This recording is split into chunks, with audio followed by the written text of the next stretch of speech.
Big TV భక్తి సమాచారం WhatsApp ఛానల్లో జాయిన్ అవ్వండి. అన్ని విశేషాలు ఎప్పటికప్పుడు తెలుసుకోండి. బిగ్ టీవీ ప్రేక్షకులకు నమస్తే. సో ఇవాళ నాతో పాటు ఉన్నారు ప్రముఖ ఆధ్యాత్మికవేత్త, జ్యోతిష్య వాస్తు పండితులు డాక్టర్ గుండెపూడి శివ సుధీర్ శర్మ గారు. గురుగారు నమస్కారం. శ్రీమాత్రే నమః. శ్రీ గురుభ్యో నమః.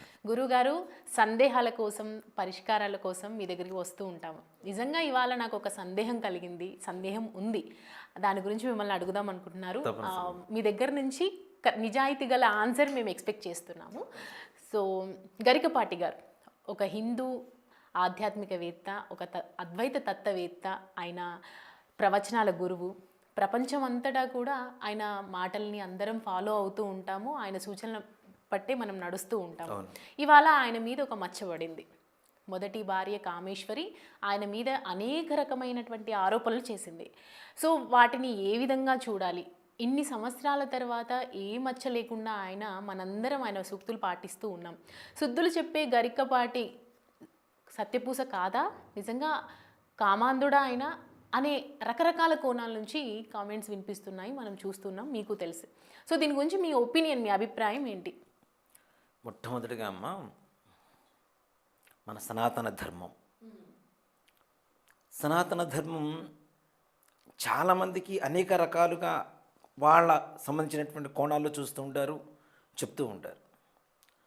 ఘాటుగా, నిర్మోహమాటంగా ఏ విషయాన్నైనా సరే సూటిగా చెప్పగలిగినటువంటి శక్తి, స్థోమత, లక్షణాలు కలిగినటువంటి ఏకైక ఆధ్యాత్మికవేత్త ఎవరన్నా ఉన్నారు అంటే మన తెలుగులో మొట్టమొదటిగా గరికపాటి నరసింహారావు గారి పేరే చెప్తారు. ఆయన చెప్పేది గుండెల్లో గుచ్చుకుంటుంది మొట్టమొదటిగా. కానీ లోతుగా ఆలోచిస్తే ఆయన మన క్షేమాన్ని ఎంత కోరుకుంటున్నారు అనేటువంటిది అందరికీ తెలిస్తేనా. ఇది ముఖ్యంగా ఆయనకి పద్మశ్రీ వచ్చింది. పద్మశ్రీ ఎందుకు వచ్చింది అంటే యువతను మార్చగలిగినటువంటి ఆధ్యాత్మికవేత్తలు ఎవరు తొందరగా లేరు. మనకి చాగంటి వారు ఉన్నారు, వారు చెప్పేది కూడాను వారి ధోరణి నిదానంగా చెప్తూ ఉంటారు. మంత్రానికి ధ్యానానికి ఉండేంత తేడా ఉంటుంది వారిద్దరి దాంట్లో. మంత్రం అంటే ఏంటి? నీవు ఇక్కడ వచ్చి కూర్చో అని కమాండ్ చేసేది మంత్రం. ధ్యానం, స్తోత్రాలు ఉంటాయి కదా, రాండయ్యా అని బ్రతిమిలాడటం. ఈ రెండింటికి ఉండేటువంటి తేడా వారిద్దరి మధ్యలో ఉంటుంది. గరికపాటి వారు మంత్రం లాంటివారు, సూటిగా చెప్పేస్తారు ఏదైనా సరే. జీన్స్ ప్యాంట్ వేసుకుంటే ఎలాంటి ఇబ్బందులు పడతారు జనాలు, జీన్స్ ప్యాంట్ అనేది వద్దు, అసలు లక్షణం కాదు అని చెప్పే అట్లాంటి చిన్న చిన్న విషయాల దగ్గర నుంచి, అది నిజంగా ఓ మాట చెప్పాలి అంటే సభలో అందరి ముందు చెప్పలేనటువంటి విషయాలు అవి. కానీ అవి కూడా మనస్సులో ఏ రకమైనటువంటి సంకోచం లేకుండా నిర్మోహమాటంగా చెప్పగలిగినటువంటి ఏకైక వ్యక్తి ఎవరైనా ఉన్నారంటే ఆయన తప్పితే ఇంకెవరు లేరు. మరి పద్మశ్రీ ఎందుకు వచ్చింది? యువతని, తప్పుదోవ పడుతున్నటువంటి యువతని సవ్యమైనటువంటి మార్గంలో నడపగలిగినటువంటి ప్రవచనాలు ఎవరిని ఇచ్చారంటే ఆయన ఒక్కరే. పెద్దవాళ్ళ దగ్గర నుంచి అత్తాకోడళ్ళ వ్యవహారం కానీ, భార్యాభర్తల వ్యవహారం కానీ, తల్లి కొడుకు, తండ్రి కొడుకు, అన్నా చెల్లెలు, అక్కా చెల్లెలు ఎలా ఉండాలి, ఏంటి, నిర్మోహమాటంగా ఏ విషయమైనా సరే సూటిగా చెప్పగలిగినటువంటి ఆధ్యాత్మికవేత్త. మరి అలాంటి వ్యక్తి గురించి ఇప్పుడు వస్తున్నటువంటి ఈ మాధ్యమాల ద్వారా వస్తున్నటువంటి విషయాలన్నీ కూడాను ఓ మాట చెప్పాలంటేనమ్మా, పర్సనల్ లైఫ్ వేరు, ప్రొఫెషనల్ లైఫ్ వేరు. ఖచ్చితంగా. అవునా? తప్పు చేయని వాడు ప్రపంచంలో ఎవరున్నారు? తప్పు చేయని వాడు ఎవ్వరూ లేరు. ఓ మాట చెప్పాలి అంటే ఈయన తప్పు చేశారని కాదు నేను చెప్తున్నా. ముఖ్యంగా పర్సనల్ లైఫ్ని ఎవ్వరూ కూడాను వేలెత్తి చూపించడానికి అవకాశం లేదు. ఆ తప్పు కూడా ఇప్పుడు ప్రతి కుటుంబంలో ఉండేటువంటి వ్యవహారాలు ఇవి ఉంటాయి. వాళ్ళకు ఉండే గొడవలు ఉండొచ్చు, సఖ్యతలు ఉండొచ్చు, ప్రేమలు ఉండొచ్చు, ఏదైనా ఉండొచ్చు. మనం ప్రతి ఒక్కళ్ళ ఇంట్లోకి తొంగి చుట్టం మన భారతీయులకు ఉన్నటువంటి ఒక దరిద్రపు కొట్ట అలవాటు అది. అందులోనూ ఒక సెలబ్రిటీ, ఒక వివిఐపి పర్సన్. ఒక మాట చెప్పాలంటే ఇప్పుడు ప్రవచనాలు చెప్పేవాళ్ళలో పద్మశ్రీలు వచ్చిన వాడు లేరమ్మా, అతి తక్కువ. మన తెలుగులో మొట్టమొదటి వ్యక్తి ఆయన. ఆయన పర్సనల్ లైఫ్లో ఎందుకు తొంగి చూడాలి? అసలు తొంగి చూసావు, నీకు తెలిసిందే నిజం అనుకుంటే ఎలా? అసలు నిజం తెలుసుకొని తర్వాత మాట్లాడాలి మనం, అవునా? అసలు పక్కవాళ్ళ జీవితంలో తొంగి చూడటమే తప్పు, నీకు తెలిసిందే కరెక్ట్ అనుకుని జనాల్లోకి తీసుకెళ్ళి ఇంతమందిని నా మనస్సుల్ని మొత్తం కలత చెందేలా చేసి వింటున్న మనకి ఇంత బాధేస్తుంటే ఆయనకి ఎంత బాధేస్తుంటుంది, ఆయన కుటుంబం ఎంత బాధపడుతూ ఉంటుంది కదా. అంత ఆధ్యాత్మికవేత్త ఆయన, అందులో అవధాని, ఏ ఒక్క మంత్ర అంటే మాటనైనా శ్లోకాన్నైనా అవలీలగా చెప్పగలిగినటువంటి అవధాని ఆయన. సహస్రావధానం చేశారు వారు. అలాంటి గొప్ప వ్యక్తిని పట్టుకొని నోటికొచ్చినట్టుగా కామాంధుడని అదని ఇదని. ఒకవైపు ఇప్పుడు కోర్టు ఉంది నాన్న, కోర్టు ఎందుకు ఉంటుంది, ఇరువైపులా వాదనను విన్న తర్వాత ఏది న్యాయమో చెప్తుంది. నువ్వు ఒకవైపు వాదన వినేసి ఇదే కరెక్టు, వీడి మీద బురద జల్లితే అయిపోతుంది అనుకుంటే అది తప్పు కదా. అందులోనూ దీంట్లో నేను చూసిన కోణం ముఖ్యంగా సనాతన ధర్మం, హిందుత్వం. ఇప్పుడిప్పుడే హిందుత్వం మరలా ప్రాణం పోసుకుంటుంది, నిదానంగా గాలి పీల్చుకుంటుంది. మొన్న విజయవాడలో జరిగినటువంటి శంఖారావం, హైందవ శంఖారావం కావచ్చు. నిజంగా ఏ సభలకు వస్తారమ్మా అన్ని లక్షల మంది. పొలిటీషియన్స్ పెట్టినా కూడా వాళ్ళకి లిక్కర్ ఇచ్చేసి, మాంసాలు ఇచ్చేసి, బస్సులు ఎక్కిచ్చేసి, లారీలు ఎక్కిచ్చేసి తీసుకొని వస్తారు. ఆడియో ఫంక్షన్స్కి అట్లానే తీసుకొస్తుంటారు, ప్రతిదానికి అట్లానే తీసుకొస్తుంటారు. అలాంటిది కొన్ని లక్షల మంది అన్ని చోట్ల వస్తే అట్లాంటి శంఖారావానికి వచ్చినప్పుడు ఎవరికి ఏమిచ్చి తీసుకొచ్చారు? అది కూడా కాదు, రేపటి రోజున మనకి 13వ తారీఖు నుంచి మొత్తం కుంభమేళ జరుగుతుంది. కుంభమేళ లక్షలాది కోట్ల మంది వస్తున్నారు. మరి వాళ్ళకి ఏమిచ్చి తీసుకొస్తున్నారు? ఎవరు తీసుకొస్తున్నారు? ఇంకా అందరూ కావాలి కావాలి అని చెప్పి వెళ్ళిపోయేవాళ్ళు తప్పితే, నేను ఒక్క మాట చెప్తా, ఏ పెద్ద స్టార్ అయినా సరే 27 రోజుల పాటు ఒక సభ పెట్టమనండి, మొదటి వారం రోజులు వచ్చిన జనాలు మిగిలిన 20 రోజులు వస్తే నేను ఇవన్నీ వద్దు వదిలేసేమని చెప్తా, హిందుత్వం వద్దు వదిలేయమని చెప్తా. వస్తారా? మహా అయితే 2 రోజులు వస్తారు, 3 రోజులు వస్తారు పని మానుకొని. మరి కుంభమేళలో 27 రోజుల పాటు అన్ని కోట్ల మంది ఎలా వస్తున్నారు?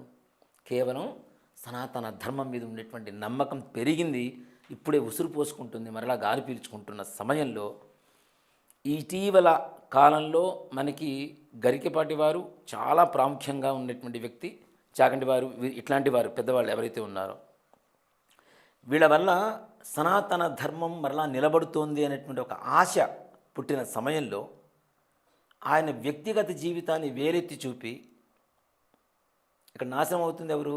ముఖ్యంగా చెప్పాలి అంటే సనాతన ధర్మం, మన హిందూ దేశం, హిందుత్వాన్ని సమూలంగా నాశనం చేయడం కోసం చేసేటువంటి ఒక కుట్రగా భావించాలి. ఇది మాత్రం తప్పనిసరిగా. అంటే ఇది ఒకవేళ కామేశ్వరి గారి మాటల్లో మనం విన్నాము అంటే ఆయన ఒక కామాంధుడు, మంచోడు కాదు, ఒక వంచ అన్నట్టుగా మాట్లాడారు. దీన్ని బట్టి చూస్తుంటే కొంతమంది అంటున్నారు అనమాట, ఇది రాజకీయ కుట్ర జరగవచ్చు, దీని వెనకాల ఇంకెవరో ఉన్నారు, ఆమె మాటలు కాదు, లేదంటే ఆమె వ్యక్తిగత ఇష్యూ మనకి అవసరం లేదు, కానీ ఇదంతా రాజకీయంగా చూస్తున్నారు అన్నట్టుగా మాట్లాడుతున్నారు. ఇదంతా నిజమంటారా? మరి అదేనమ్మా చెప్తున్నా, రాజకీయ పరంగా ఆయన ఏం పొలిటీషియన్ కాదు. అవును, ఆయన ఎవరి జనం? హిందువుల జనం, హిందుత్వాన్ని నిలబెడుతున్నటువంటి గొప్ప వ్యక్తి. ఆయన నాశనం చేస్తే, ఇప్పుడు రూట్స్ని కట్ చేస్తే చెట్టు బతుకుతుందా? బతకదుగా. ఇలాంటి వాళ్ళందరూ రూట్స్ని కొత్త కొత్త రూట్స్ తీసుకొస్తూ ఉన్నారుగా, వీళ్ళే కదా వీళ్ళందరూ కూడా. హిందుత్వాన్ని కూకడ వేళతో సహా పెకిలించి తీసేయాలంటే ఇలాంటి వాళ్ళ మీద బురద చల్లాలి. ముఖ్యంగా చల్లితే ఇలాంటి వాళ్ళు ఇంకోళ్ళు వచ్చినా కూడా ఎవరు నమ్మరు. ఆటోమేటిక్గా హిందుత్వం మొత్తం, సనాతనం మొత్తం సమూలంగా నాశనం చేయవచ్చు, వేరే మతాలు రాజ్యం ఏలవచ్చు. ఇది ఇలాంటి గొప్ప గొప్ప వ్యక్తులనే టార్గెట్ చేయాల్సిన అవసరం ఏంటి? ఎవరి జీవితంలో ఎంతమంది లేరు? ఇప్పుడు రెండో వివాహం చేసుకున్న వాళ్ళు లేరా? నిజంగా ఓ మాట చెప్పాలంటే గరికపాటి వారి కొడుకులు ఇద్దరు ఉన్నారు, శ్రీ గురజాడ గారు. వీళ్ళిద్దరు కూడా ఆయన కుమారులు కదా. ఆయన సొంత కుమారులా? కాదుగా, ఆయన అన్నగారి కొడుకులు. అవునా? అన్నగారు కాలం చేస్తే వాళ్ళ అమ్మగారు బ్రతిమిలాడి ఈవినిచ్చి మ్యారేజ్ చేసింది, వివాహం చేసింది ఆయనకి. ఆ సమయంలో మరలా సంతానం కలిగితే వీళ్ళ మీద ఉండేటువంటి ప్రేమ ఎక్కడ తగ్గుతుందో అని చెప్పి సంతానం కలలేదు. ఈయన మీద బురద జరుగుతుంది కదా, ఆవిడే ముందు వేరే వివాహం చేసుకున్నారు కదా ఈయనకంటే. ఇది ఈ లాజిక్ ఎవరు ఆలోచించలేదు. ఈయన చేసుకోకముందే ఆవిడ ఇంకో వివాహం చేసుకుంది. ఎలా చేసుకోగలిగింది మరి?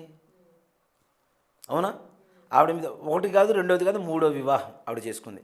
ఫస్ట్ వీళ్ళ అన్నగారిని, గరికపాటి నరసింహారావు గారి అన్నగారిని, తర్వాత గరికపాటి నరసింహారావు గారిని చేసుకున్నారు. తర్వాత మరి ఈయనకి రెండో వివాహం కాకముందే ఆవిడ గరికపాటి స్కూల్ పెట్టుకున్నప్పుడు అన్నయ్యకి ఏదైనా ఉద్యోగం ఉంటే చూడండి, ఉద్యోగం చూస్తే అట్లా మాట్లాడుకున్నప్పుడు అలా దానివల్ల జరిగింది, మా ఆయన చనిపోవడము, మా వాళ్ళు వీడి కల్లే పడాయి నా మీద మా మీద మా కాపురం చెల్లా చెదురైపోయింది, అప్పుడు ఇదంతా జరిగిందని ప్రాసెస్ అట్లా చెప్తున్నారు. నేను ఒక మాట చెప్తున్నానా, అన్న భార్యని వివాహం చేసుకోవాల్సిన పరిస్థితి ఎవరు చేసుకోరు సామాన్యంగా. అలాంటిది వాళ్ళ అమ్మగారు ప్రాధేయపడ్డారు. ఇది అసలు నిజంగా మాట ఎవరికీ తెలియదు. వాళ్ళ అమ్మగారు అడిగారు, చేసుకోను ఆయన, వద్దు, బయటకు పంపించవద్దు, మన ఇంట్లోనే ఉంచుకుందాం అమ్మాయిని, చక్కగా పిల్లలు ఉన్నారు కదా, వీళ్ళే పిల్లలు అనుకుందాం, వివాహం చేసుకో అంటే ఆవిడ మాటని గౌరవించి, తల్లి మాటను గౌరవించినటువంటి వ్యక్తి ఆయన. ఓ మాట చెప్పాలంటే ఆవిడ రాముడు భార్యను లక్ష్మణుడు చేసుకున్నాడు అని చెప్పి అడిగింది కదా, ఓ మాట చెప్పాలంటే అసలైన రాముడు ఈయనే. అసలైన రాముడు ఈయనే. మానసికమైనటువంటి రామతత్వం కలిగిన వాళ్ళు ఎవరు అంటే గరిపాటి నరసింహారావు గారే. ఆయనకి వివాహం అయిన తర్వాత సంతానాన్ని పొందవచ్చుగా, మరి ఇంకో రెండో వివాహం అయిన తర్వాత కూడా ఎందుకు పొందలేదు? మరి వీళ్ళని ఎందుకు విడిపోవాల్సి వచ్చింది మొదటి భార్యతో? ఎవరు? ఈ కామేశ్వరి గారు. ఒక మాట చెప్పానంటే ఇది నిజంగా నేను ఓపెన్గా చెప్తున్నానమ్మా.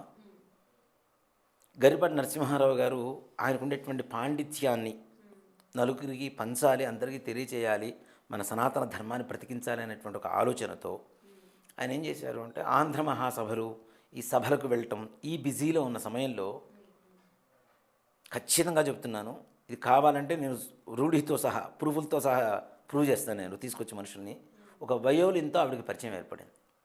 కొడుకుల్ని ఇద్దరిని ఇంట్లో పడేసి ఆవిడ వెళ్ళి పెళ్లి చేసుకుంది అతనితో. మరి డివోర్స్ తీసుకోకుండా ఏం చేస్తారు ఈయన? ఈ సంగతి ఎవరికైనా తెలుసా? తెలియదు. ఈ కోణం ఎవ్వరికీ తెలియదు. తెలియకుండా ఇష్టం వచ్చినట్టు ఆయన మీద బురద జల్లేసి, ఓ కామాంధుడు, నీచుడు, చీకటి కోణాలు, అది ఇది అని ఇష్టం వచ్చినట్టు వ్యూస్ కోసం ఇష్టం వచ్చిన తమ్లైన్స్ పెట్టేసి వదిలేస్తున్నారు రోడ్ల మీద. దానివల్ల ఏం నాశనం అవుతున్నారు? మనమే నాశనం అవుతున్నాం. ఆయనకేమింది, హాయి ప్రశాంతంగా ఉంటారు. చెప్పకపోతే ఆయనకు గడవదా? ఆయనకున్న ఆస్తికి ఆయన గడవదా? ఈవిడ ఆస్తి తీసుకున్నారని చెప్పి ఆవిడ చెబుతుంది. ఆయనకున్న ఆస్తి ముందు ఈవిడకున్న ఆస్తి ఎంత చెప్పండి? అవునా? ఈవిడ తర్వాత వివాహం చేసుకున్నారు. మరి ఆయనకంటే ముందు వివాహం ఎలా చేసుకోగలిగారు ఆవిడ? ముందు పరిచయం లేకుండా వయోలిన్ని, ఒక వయోలిన్ విద్వాంసుడు, ఈవిడ సంగీత కచేరీలు చేస్తూ ఉంటుంది. ఆ సంగీత కచేరీలో పరిచయం అయినటువంటి వయోలిన్ విద్వాంసుడిని వివాహం చేసుకుంది ఈవిడ. ఆయనకంటే ముందు కానీ ఈవిడికి మూడో వివాహం అయింది, ఆయనకి రెండో వివాహానికి ముందే. ఎలా అయింది మరి? ఓకే, ఈయన కామాంధుడు అనుకుందాం, మరి వివాహం ఒప్పుకోకుండా వివాహం అయితే చేసుకోలేదుగా, అవునా? మరి ఒక ప్రవచనంలో గొల్లపూడి మారుతిరావు గారు ఒక సభ నిర్వహించారు. సభ నిర్వహిస్తే సభలో వీళ్ళిద్దరూ కలిసి ఉన్నారు. కామేశ్వరి గారు, గరిపాటి నరసింహారావు గారు సభలో కూర్చొని ఉన్నారు. కూర్చొని ఉన్నప్పుడు ఆవిడ వారంటే ఎంత ఇష్టమో, ఎలా ఉంటారో ఎలా చెప్పగలిగింది? మరి ఆయన అంటే ఇష్టం లేకుండా, ఆయన కామాంధుడు అని చెప్పి మాట్లాడుతుంది కదా, నీచుడు, ఆయన పేరు నోట్లో పలకడం ఇష్టం లేదు అని. ఆయన పేరు పలకాలి అంటే నరసింహారావు గారు కదా, నారసింహ శబ్దాన్ని పలికితే లోపల ఉండేటువంటి సకల పాపాలు నాశనం అవుతాయి. ఆ సంగతి తెలుసుకొని ఒకసారి ఆయన పేరుతో ఉన్న స్వామివారిని తలుచుకుంటే ఆవిడకుండే చేసిన పాపాలన్నీ కూడా పోతాయి. ప్రతి ఒక్కళ్ళు ఆడవాళ్ళు చెప్తే ఇది కరెక్ట్ అనుకుంటే తప్పు. ఎవరి కోణంలో వాళ్ళు చెప్తూ ఉన్నారు. అసలు నిజమైనటువంటి ఆ నిజానికి ఉండేటువంటి కోణం ఏంటో చూడకుండా ఇష్టం వచ్చినట్టు మాట్లాడటం అనేది చాలా తప్పు. నిజంగా ఒక మాట చెప్తాను అన్న, ఇప్పుడు అన్నగారి కొడుకులు ఈయనకు సంతానం తీసుకోవచ్చు కదా రెండో వివాహం అయిన తర్వాత. ఆ ఇద్దరు కొడుకుల్ని ఎందుకు ఇచ్చేస్తున్నారు? అవునా? కొడుకుతో క్రిమినల్ కేసులు పెట్టించారని చెప్పారు. అవును, వాలి సుగ్రీవుని కథ చెప్పినందుకు నా మీద క్రిమినల్ కేసు పెట్టించారు అని చెప్పారు కదా ఆవిడ. మరి అసలు కొడుకులు నిజంగా నువ్వు ప్రేమగా చూసుకున్నట్టయితే నీ కొడుకులు నీ మీద ఎందుకు కేసు పెడతారు? తండ్రి చెబితే పెడతారా? బయటికి రాలేరా? వాళ్ళు బ్రతకటం లేదా? వాళ్ళకి జీవనాధారం లేదా? వాళ్ళకి విద్య లేదా?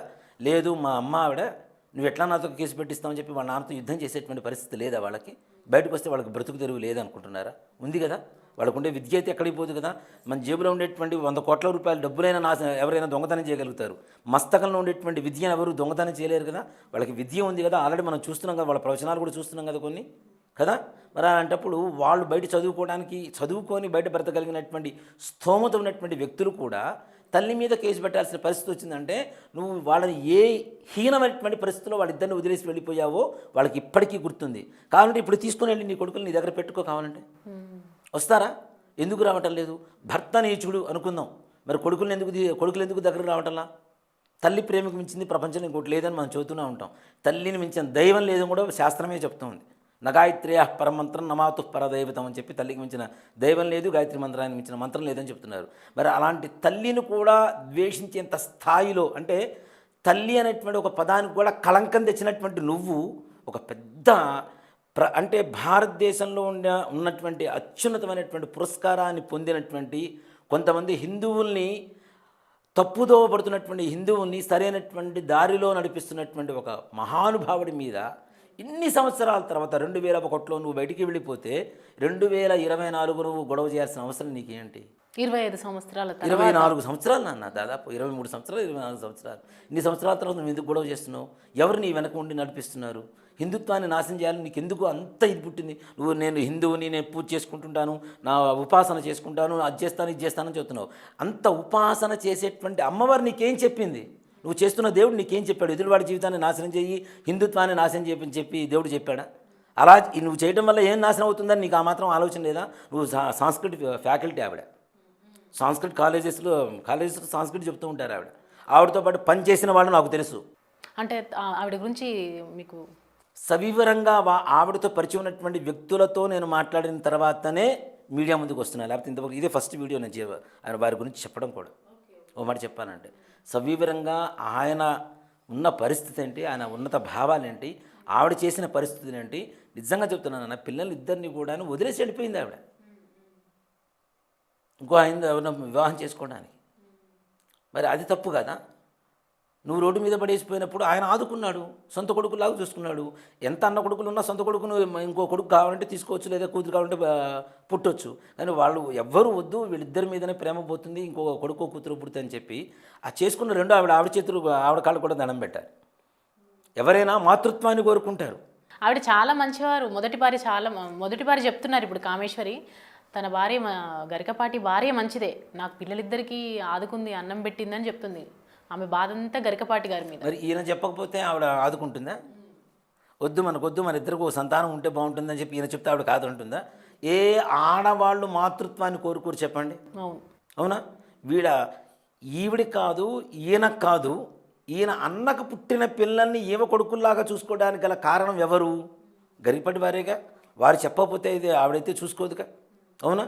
మరి అలాంటప్పుడు ఆవిడ మంచిది, ఈయన చెడ్డవాడు అని చెప్పి ఎట్లా మాట్లాడతారు? చెప్పింది మూలం ఈయనే కదా, నా అన్న కొడుకులు నా కొడుకులే, ఏమనకు సంతానం వద్దు, వీళ్ళు ఉంటే చాలు అని చెప్పి వాళ్ళని చేశారు. ఇవాళ రోజున అందరూ మరి వాళ్ళు కూడా ప్రవచనాలు ఇస్తున్నారు. గురజాడ, శ్రీశ్రీ వీళ్ళు కూడా ప్రవచనాలు ఇస్తున్నారు. చక్కగా వాళ్ళ భవిష్యత్తు బాగుంది, వాళ్ళ జీవితంలో వాళ్ళు సెటిల్ అయిపోయారు హాయిగా. అలా ఆ స్థాయి వరకు తీసుకొచ్చింది ఎవరు? మరి నా కొడుకులు కాదు, నా అన్న కొడుకులు కదా అని చెప్పి వాళ్ళని ఏ అనాథాశ్రమంలో చేర్పిస్తే ఏం చేస్తారు? అవునా కదా? మరి ఇంట్లో పెట్టుకుని ఇంత పెద్దవాళ్ళని చేసినందుకు మరి ఆయన ఎందుకు నువ్వు అగౌరవంగా మాట్లాడుతున్నారు? తప్పు కదా. అంటే అన్నీ తెలిసి కావాలని చెప్పి నా ఉద్దేశం అయితే ఇదేనన్నా, తప్పనిసరిగా హిందుత్వాన్ని దెబ్బతీయడానికి కొన్ని దుష్ట శక్తులు ఆవిడ వెనక ఉండి నడిపిస్తున్న సంగతి మాత్రం ఇక్కడ అవగతమవుతుంది, అందరికీ తెలిసిపోతుంది, అర్థమవుతూనే ఉంది. పర్సనల్ లైఫ్ని ఎవరు అసలు తొంగి చూడాల్సిన అవసరం లేదు. ఒకటి చెప్తానన్నా, నెగిటివ్లో కూడా పాజిటివ్ వెతకగలగాలి.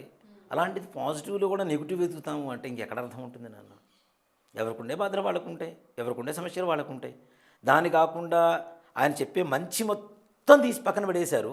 ఒక్కసారిగా గరికపాటి వారి చీకటి కోణాలు అని పెట్టేశారు. మీరు ఇందాక అన్నట్టు రూట్ని కట్ చేస్తే దాని గురించి మాట్లాడారు కాబట్టి నాకు ఒక డౌట్. అంటే మీ ప్రకారం ఇక్కడ కట్ చేస్తే ఎక్కడ కదులుతుంది అని మీరు అనుకుంటున్నారు? అంటే ఇట్లాంటి వాళ్ళని ఇప్పుడు గరికపాటి వారు ఉన్నారు నాన్న. ఓ మాట చెప్పాలంటే ప్రపంచంలో ఉండేటువంటి ప్రతి హిందువులకి, ప్రతి తెలుగు వాళ్ళకి పరిచయం ఉన్నటువంటి వ్యక్తి ఆయన, గొప్ప వ్యక్తి. అలాంటి వాళ్ళని మనం చెడ్డవాడు అని ఒక ముద్ర వేసామనుకోండి, ఇంకొక గరికపాటి వారు, ఇంకొక చాగంటి వారు, ఇంకొకళ్ళు ఎవరన్నా వస్తారు. వచ్చినప్పుడు ఏం చేస్తారు? వీళ్ళందరూ ఇంతేరా అని చెప్పి నమ్మడం మానేస్తారా లేదా మన వాళ్ళు? అవునా? చెప్పడానికి ముందుకు రావడానికి కూడా ధైర్యం చాలని పరిస్థితి వరకు తీసుకొస్తున్నారు. అమ్మో మనం ఎక్కడ ఫేమ్ అయితే, ఎక్కడ మన పర్సనల్ లైఫ్లో వీళ్ళు వేలు పెట్టి గెలుగుతారో, ఎక్కడ తొంగి చూస్తారో అనే భయంతో చెప్పగలిగినటువంటి వ్యక్తులు కూడా బయటకు వచ్చి చెప్పేంత ధైర్యం చేయలేనటువంటి నిస్సహాయ స్థితికి మన హిందుత్వాన్ని తీసుకురావడానికి కారణమవుతుంది. అవునా కదా? ఇప్పుడు చెప్పేవాళ్ళు ఉంటేనే ఇలా ఉన్నాం, అసలు చెప్పేవాడే లేకపోతే ఏం చేస్తాం మనం? అవునా? నిజంగా ఆయన కొన్ని విషయాలు చెప్పినప్పుడు నాన్న చాలామంది కూడాను నవ్వుకున్నారు. యూత్ అంతా కూడాను కేవలం కాసేపు నవ్వుకోవడం కోసం కూడా ఆయన వీడియోస్ కొంతమంది ఎంకరేజ్ చేసిన వాళ్ళు ఉన్నారు. కానీ అలాంటి యూతే ఆయన చెప్పినటువంటి ధర్మ మార్గంలో నడిచినటువంటి వాళ్ళు కొన్ని లక్షల మంది ఉన్నారు. ఇప్పుడు ఆయన చెప్పబట్టి లక్షల మంది బాగుపడ్డారు, కొంతమంది వినలేదు, వదిలేశారు. అసలు చెప్పేవాడు లేకపోతే ఈ లక్షల మంది కూడా పాడైపోయినట్టేగా. అవును. అవునా? సో ఇలాంటి వాళ్ళని బయటికి రానివ్వకుండా, ఇంకొకళ్ళు ఎవరు చెప్పనివ్వకుండా, ఫేమ్ అయితే ఎక్కడ మన పర్సనల్ లైఫ్లో తొంగి చూసి మనల్ని ఎక్కడ బ్లేమ్ చేస్తారో అనేటువంటి ఒక భయాన్ని సృష్టించి ఇంకెవరూ కూడాను ఈ స్థాయిలో చెప్పడానికి అవకాశం లేకుండా చేస్తూ, చెప్పడానికి ఎవరు లేకపోతే ఏమవుతుంది, నాశనం అవుతూ ఉంటుంది హిందుత్వం. ఈ ఇష్యూ జరిగిన 2 రోజుల తర్వాత, అంటే 2-3 రోజులు అంటే జరుగుతున్న గత వారం నుంచి చూసుకుంటే కూడా ఈ ఈ క్రమంలో ఈరోజు గరికపాటి గారు రియాక్ట్ అయ్యారు. ఏమని, నేను పరువు నష్టం దావా కింద వేయాల్సి వస్తుంది, హైకోర్టుకు వెళ్తాను, నేను దీని గురించి మీ పైన నేను కేసు వేస్తాను అని. అంటే నార్మల్గా గరికపాటి గురించి మనం చూసుకున్నట్టయితే మీ మాటలో ఎవరిని అడిగినా కూడా ఆయన ఒక గాడ్ లాగా చెప్తారు, ఆయనను అందరూ ఫాలో అవుతారు ఫస్ట్. ఒకప్పుడు ఆయనని తీసుకెళ్ళి ఆయన అసలు ఈయన బ్రెయిన్లో ఏముందని చైనాకి వెళ్ళి టెస్ట్ చేశారు. ఇంత మెమొరీ ఎక్కడి నుంచి వస్తుంది, ఇంతటి జ్ఞానం ఎక్కడి నుంచి వస్తుంది అంటే, అంతటి వ్యక్తికి ఒక కుటుంబ సపోర్ట్ అనేది ఎందుకు లేదు? అంటే ఇంత జరుగుతున్న ఇష్యూ, ఆయన మీద ఇట్లా నిందలు పడుతున్నాయి, ఆరోపణలు పడుతున్నాయి, మరి ఎందుకు బయటకు వచ్చి ఎవరు చెప్పలేకపోతున్నారు? నిజంగా అంతటి గరికపాటికి నిజంగా కోర్టు నుంచి ఇవన్నీ కావాలా, పరువు నష్టం అవన్నీ? అంటే ఎవరు చెప్తానన్న, ఒక వ్యక్తి సహనానికి పరీక్ష ఉంటుంది. ఎంతవరకు సహనం ఉంటుంది? సహనం కోల్పోతే భగవంతుడు కూడా, ఇప్పుడు శ్రీకృష్ణుడు అర్జునుడు యుద్ధం చేయను అంటే నువ్వు చేయాల్సిందని చెప్పాడా లేదా? మానవతా ధర్మం ఆయన చెప్పేది అదే.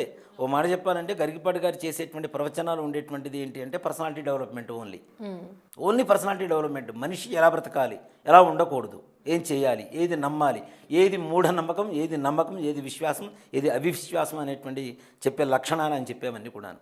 ఆ పర్సనాలిటీ డెవలప్మెంట్లో కూడాను ఇప్పుడు నేనే ఉన్నాను అన్న, సహనం సహనం సహనం, శాంతి శాంతి శాంతి శాంతి అంటాం. ఎంతవరకు శాంతి? మనం తింటుంది ఉప్పు కారాలే, బ్రతుకుతుంది కలియుగంలోనే. అవునా? ఆయన అపార్ట్మెంట్ తీసుకున్నప్పుడు అపార్ట్మెంట్ గురించి కూడా చెప్పారు ఆయన. అవునవును. ఎలా ఉంటుంది? గాల్లో జీవనం, పైన నీతి కాదు, కింద నీతి కాదు, పక్కన మంది కాదు, మేకు కొడితే పక్కవాడు వస్తాడని కూడా చెబుతూనే ఉన్నారు ఆయన. అది నిజం కదా. అంటే నిజాన్ని మాత్రమే చెప్పగలిగినటువంటి వ్యక్తి, అబద్ధం లేదు దాంట్లో. నిజంగానే మన మూఢ విశ్వాసాలు చాలా ఉంటాయి. మనం అది చేస్తే ఇది బాగుంటుంది, ఇది చేస్తే బాగుంటుంది, అది కూడా తప్పు, అది కాదు, అది మూఢనమ్మకం తప్పితే నమ్మకం కాదు అని చెప్పి నిర్మోహమాటంగా చెప్తూనే ఉన్నారుగా. హిందుత్వంలో ఏదైతే తప్పు ఉందో అది కూడా వేలెత్తి చూపించారు ఆయన.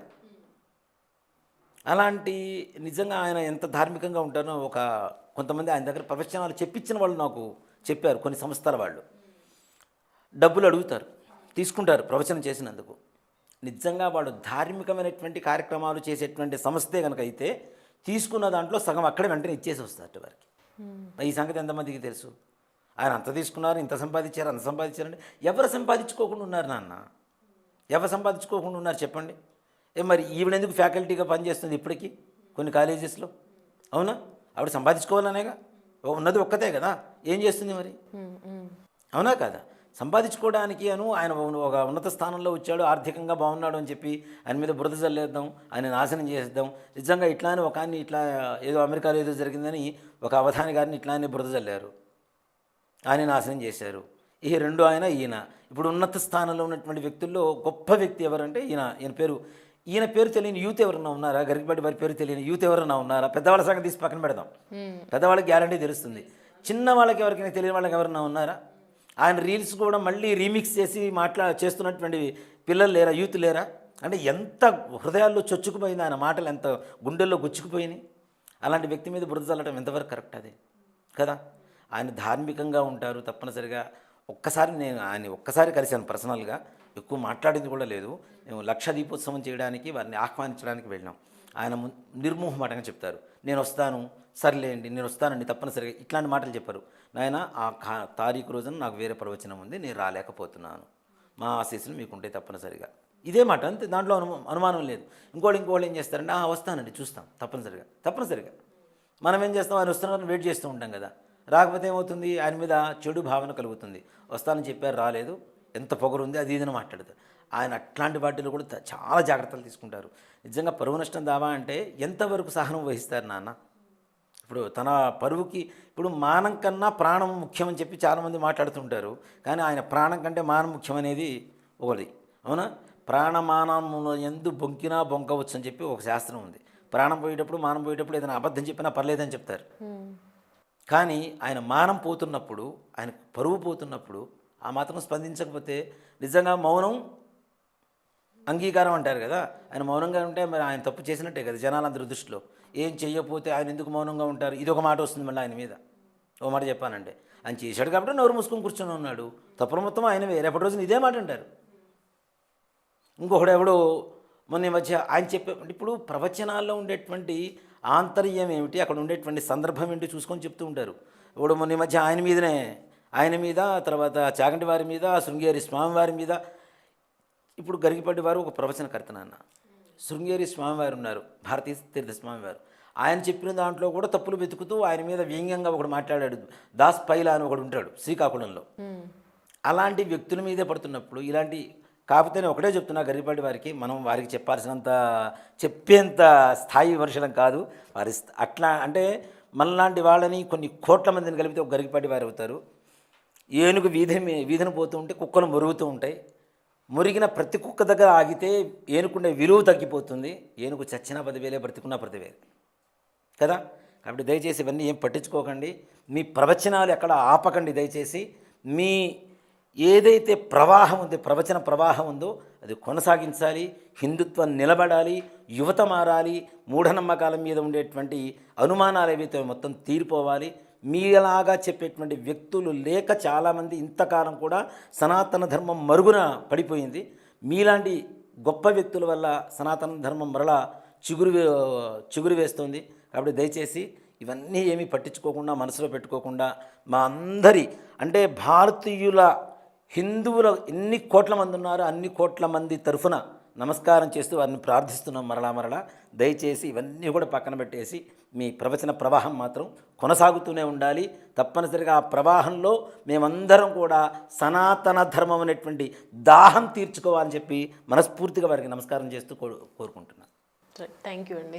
సో చూశారు కదా, గరికపాటి గారి గురించి, ఆయన మీద పడుతున్నటువంటి నిందల గురించి సుధీర్ శర్మ గారు స్పష్టంగా చెప్పడం జరిగింది. ఇదంతా కూడా ఒక దుష్ట శక్తులు ఆడుతున్నటువంటి నాటకం. హిందూ సనాతన ధర్మాన్ని నిలువున పాతాళానికి ముంచడానికి చేస్తున్నటువంటి ఒక ప్రయత్నం. అంతేకాని గరికపాటి మీద మాకు ఎన్నో సంవత్సరాల నుంచి చూస్తున్నాము, ఆయన గురించి మాకు తెలుసు, ఆయన గొప్ప వ్యక్తి అన్నట్టుగా ఆయన చెప్తున్నారు. సో ఇది. For more videos like this, subscribe Big TV channel.